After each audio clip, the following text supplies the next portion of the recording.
coba sisir pantai yang sebelah sana. Jadi teman, Otan sama Kak Uma baru aja dapat laporan warga kalau semalam ada penyu yang bertelur di sepanjang pantai ini. Itulah kenapa Otan sama Kak Uma panik lari-larian di pantai. Karena pantai ini rawan dengan keramaian wisatawan. Otan gak mau sampai telur si penyu kenapa-napa akibat tangan-tangan nakal yang tak bertanggung jawab.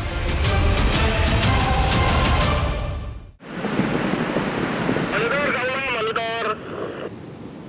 Kamu ditemukan telur penyu di pantai sebelah timur.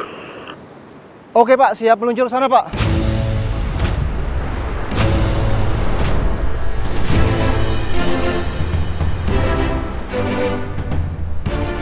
Wah, syukurlah.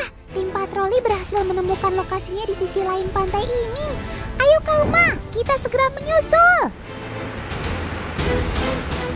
Ya Pak.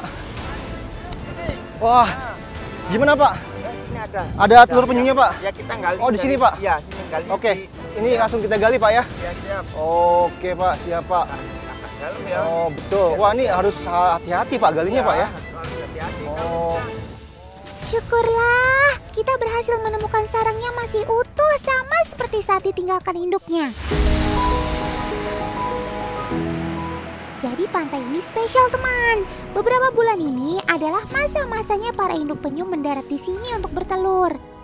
Nah, Pak Sutar dan tim patroli penyelamat penyu ini punya misi memindahkan ratusan telur penyu untuk memperbesar peluang hidup mereka.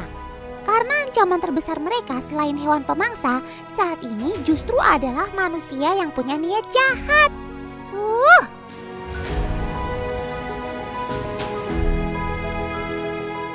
Oke, sekarang Otan mau lihat proses pemindahan telurnya ya. Hati-hati ya Kak Uma, mereka masih sangat sensitif. Pak, Sampai nggak pingin megang. Saya boleh megang nggak Pak? Boleh, kita ambilkan ya. Oke. Tangannya Ini- ngadak ini. Oh ya. begini Pak ya? Oh iya, seperti ini. Oh. Nah, ini. Wah Tan, lihat Tan. Iya Kak, itu telur penyu. Hati-hati Kak pegangnya, jangan sampai salah. Pak, ini saya megangnya salah nggak Pak? Gini Oh, Pak? nggak benar, Ah. pegangnya seperti ini. Karena kan nggak boleh diputer-puter. Oke. Embryonya nanti rusak. Ini Oh benar. oke. Jadi memang megangnya harus hati-hati Tan. Iya betul Kak, untuk memegang telur penyu gelembungnya harus di atas supaya embrionya nggak rusak. Begitu loh Kak Uma dan teman-teman. Ayo segera kita amankan telur-telurnya. Wow, telurnya disusun seperti piramid man. Otan tahu alasannya. Dengan bentuk piramid artinya semakin ke atas jumlah telurnya akan semakin sedikit. Jadi kalau telur paling bawah menetas duluan, dia tetap mempunyai jalur untuk keluar. Kebayangkan kalau si tukik sudah waktunya menetas tapi malah tertindih banyak telur di atasnya? Mereka bisa mati terkubur hidup-hidup teman. Makanya dengan teknik susun ala piramid ini, kesempatan si tukik menetas makin terjamin keselamatannya.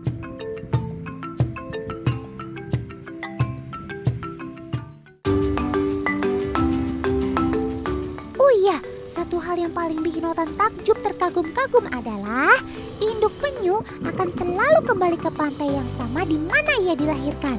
Benar begitu Ibu Penyu? Betul Tan, aku akan selalu kembali ke tempat aku dilahirkan.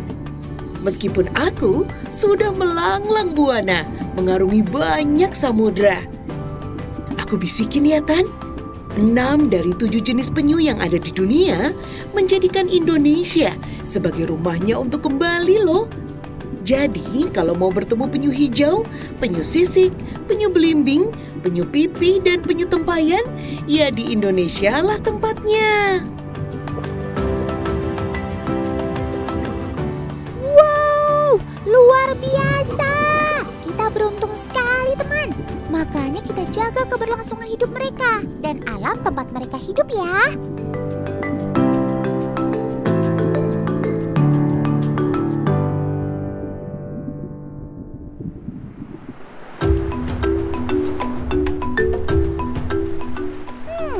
Tapi kamu hebat juga ya Sob, bisa kembali lagi ke tempat telur-telurmu. Apa rahasianya sih Sob? Apakah kamu punya GPS? Panggil aku si penjelajah yang selalu ingat arah pulang.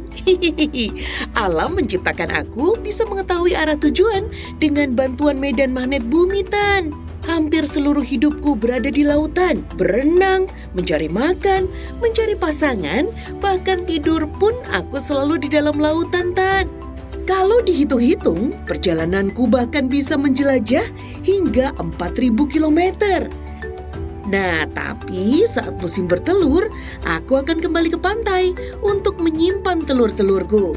Telur-telurku butuh pasir yang hangat agar bisa menetas dengan otomatis tanpa harus aku erami. Jadi, siapapun yang menemukan sarangku, tolong jangan dihancurkan ya. Nanti patah hatiku. Iya, tenang aja Ibu Penyu. Inilah gunanya tempat konservasi yang akan merawat anak-anakmu setelah menetas. Dan jangan heran ketika menemukan sarangnya, telurnya sebanyak ini, teman. Sekali bertelur, penyu bisa menghasilkan sampai ratusan butir telur.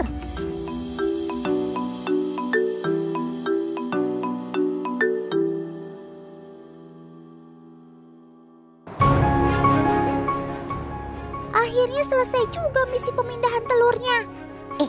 Kauma, lihat deh, ada bentuk jejak seperti huruf U. Iya betul, Tan. Ini tuh jejak penyu. Iya tuh, Tan.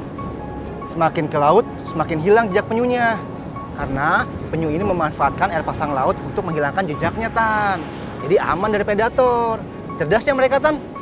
Wih, cerdas banget, Kak.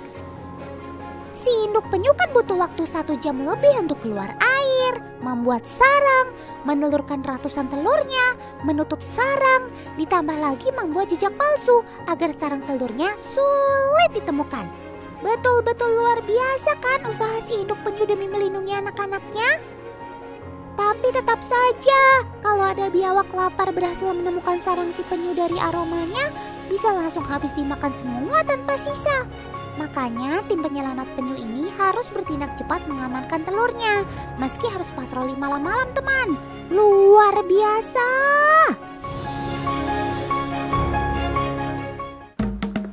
Sekarang ikut Otan sama Kauma patroli di Laguna yuk, teman.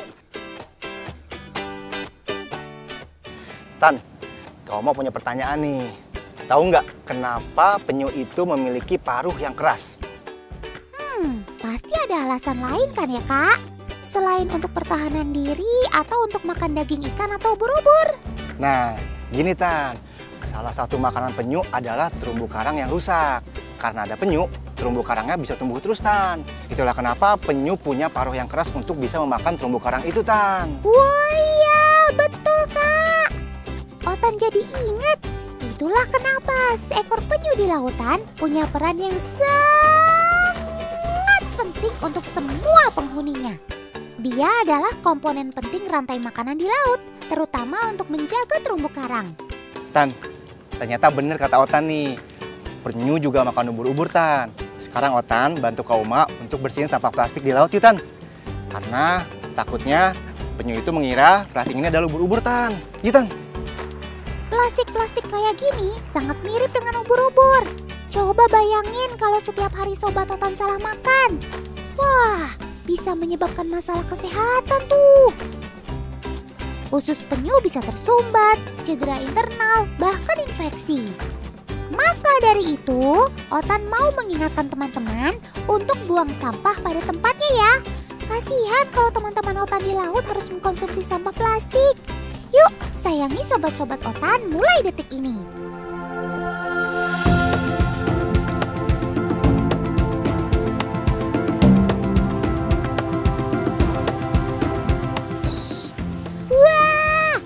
Sobat kecil Otan yang baru saja mentas nih.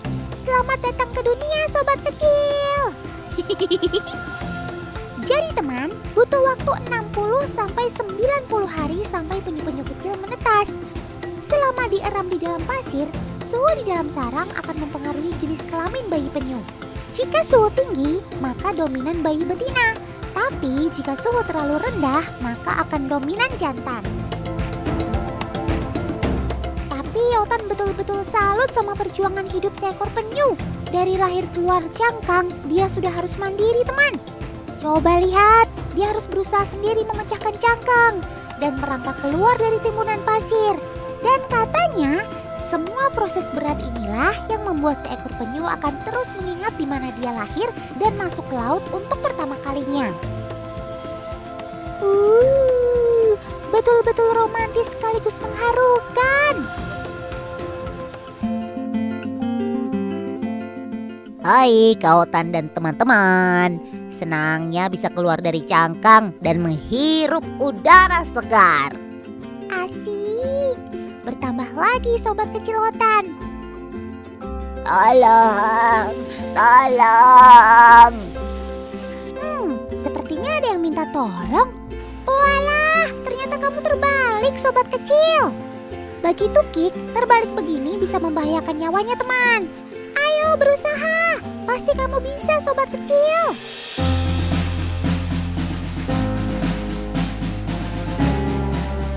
Wah, akhirnya kamu berhasil. Aduh, hati Otan sempat mau copot menunggu keberhasilanmu sobat kecil. Tapi itu artinya kamu sudah lolos ujian untuk bergantung sama kemampuanmu sendiri. Karena di lautan sana, kamu akan betul-betul sendirian bertahan hidup hingga tumbuh besar nanti.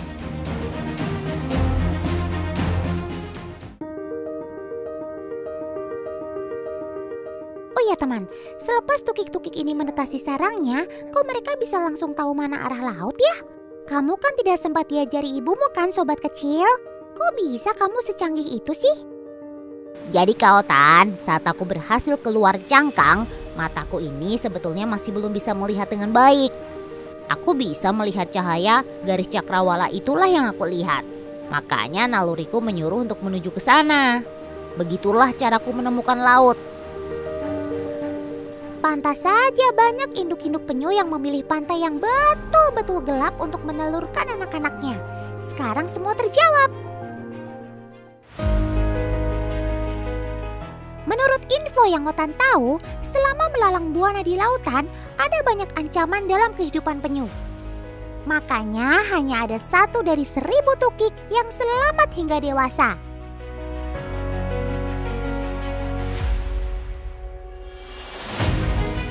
Iya, ancaman itu bisa datang dari predator, seperti kepiting, biawak, burung laut, sampai ikan hiu.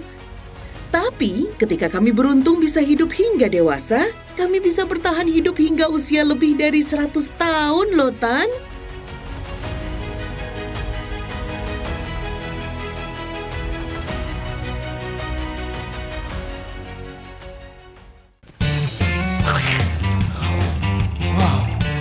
Iya Tan,